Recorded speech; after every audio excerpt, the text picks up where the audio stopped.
Okay, so I have opened up the American Powertrain 5-speed kit, placed it all except for the drive shaft on our little roll around table, and I just want to give my first impressions, which I would say the TKO transmission appears to be extremely well made, very solid. They've got the adaptive shifter. They've cut off the little spacer here for the mount.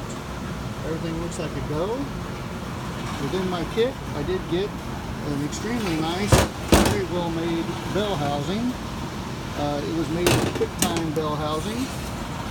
Very solid steel.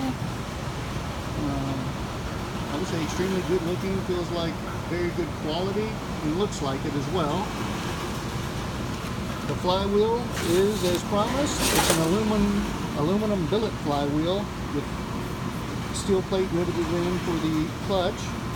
The ring gear is attached on the back side, riveted, 3 spots, well made within here, so it looks like it'll not give us any trouble. It's a new ring gear for the starter to use. If you look carefully there, you can see made USA, kind of awesome, I must say. The mount looks like a factory style mount, very well made. Stamped steel, appears to be probably powder coated, good looking. We've got this,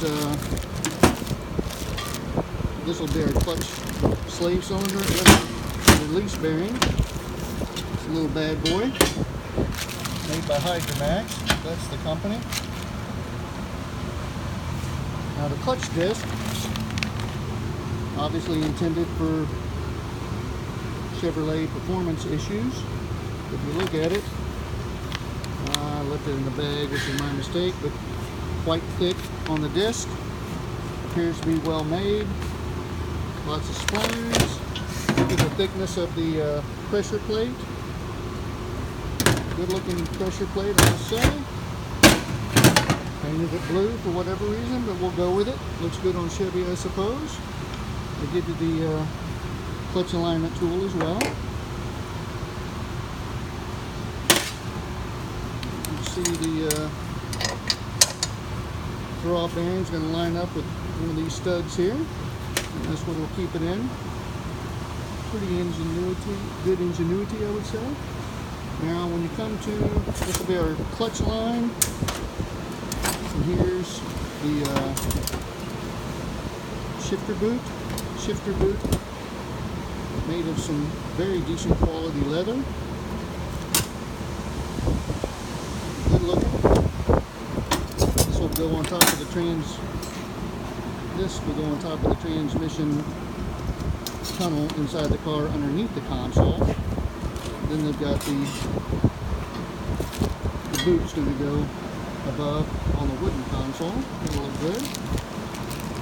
Here's our input shaft bearing, shift fork that they make special at Driven Man, and a very good leather covered shift knob. I don't know exactly yet how the clutch slate is going to mount. I'm assuming the rubber hose here is for a remote mount of the reservoir. They give you a good wildwood clutch master cylinder.